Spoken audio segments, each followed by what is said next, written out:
pointed out recently that JFK stood up to the Soviet Premier Khrushchev.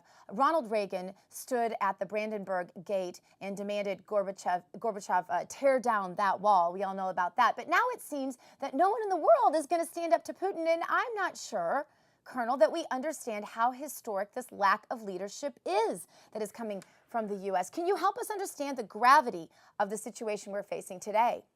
Well, this is an incredibly important situation because, John F. Kennedy talked about, his commitment to doing whatever it takes to make sure that liberty would stand in his inaugural address.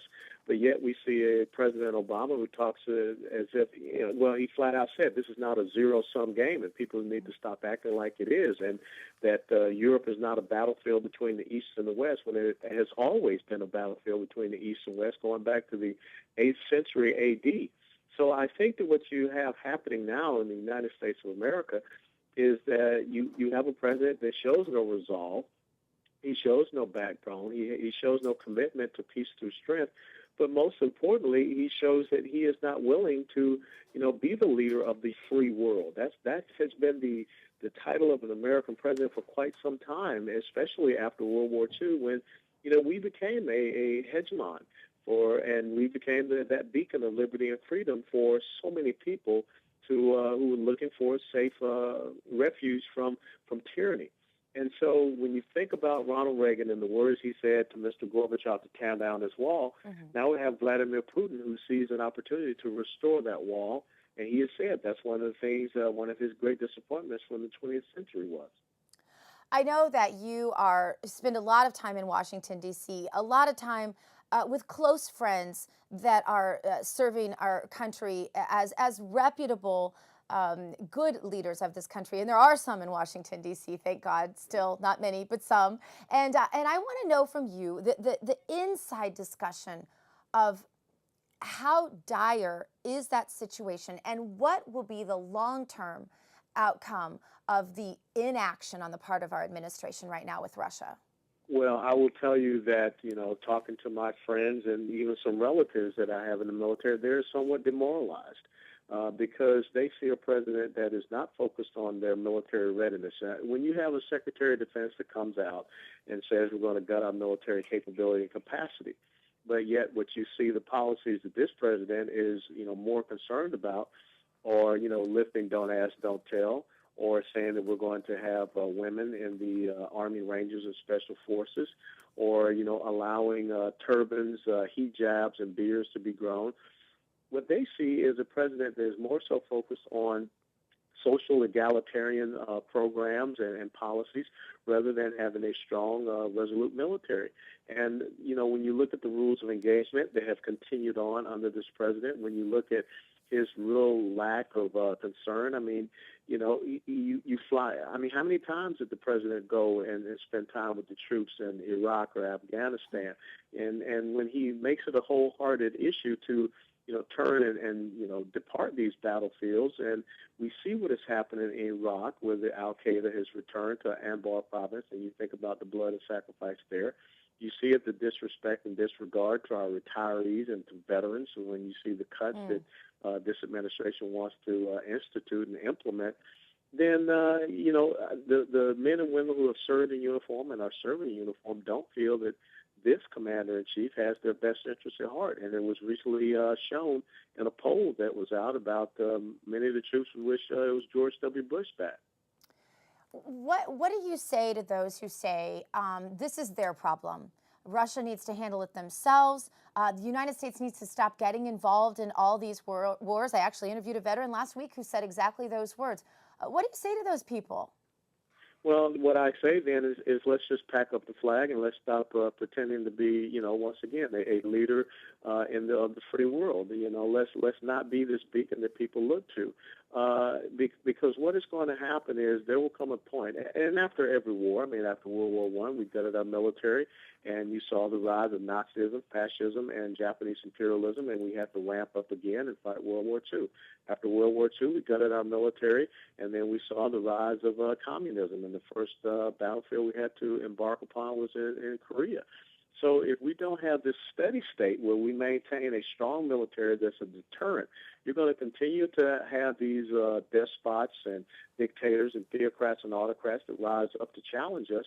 And this is a threat to not just the United States of America, but to the free trade and the sea lanes of commerce, and also it's a threat to liberty and liberty-loving people and liberty-loving countries.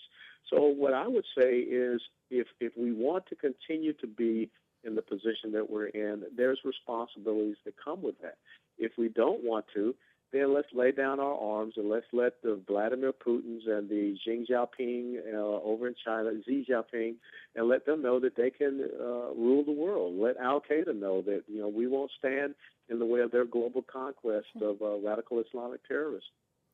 Some people see that as paranoid. I don't. I have letters from missionaries that I've received saying that the Russian government has revoked their passports so they can't leave the country now. You hear about pastors being exiled. No kidding, just like the old-fashioned kind of Siberian exile, that's happening again. You have a new book talking about how important it is that we are guardians of the Republic. How does that relate to everything going on today? Well, I think the most important thing we try to bring out in the book, Dr. Gina, is for us to understand the fundamental principles and values of this nation that have to be guarded and protected, and that thing which has made us so exceptional and so unique in our 237 years. I talk about how President Obama said we're 5 days away from fundamentally transforming America, and no one challenged that. No one asked him, what are we transforming to? What are we transforming from? So what I try to talk about is, the reason why I feel so passionate about this country. I talk about my upbringing with my father and my mother in the inner city of Atlanta, Georgia, my military experience, our fundamental values as a constitutional republic. And again, those things that are contrary to our beliefs, this incredible liberal progressive socialism.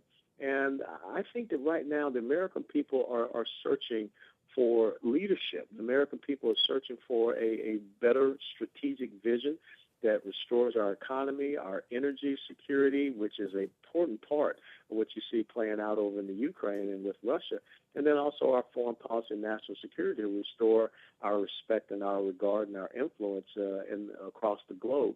And so what Guardian of the Republic is about my journey to where I am today in my life and my service and sacrifices and why I'm willing to do that, but it is also a clarion call to other Americans to stand up and be guardians of this republic as well. Such an important message, and thank you once again, of course, for your service to our country in so many ways. Colonel West, you've served our country and you continue to.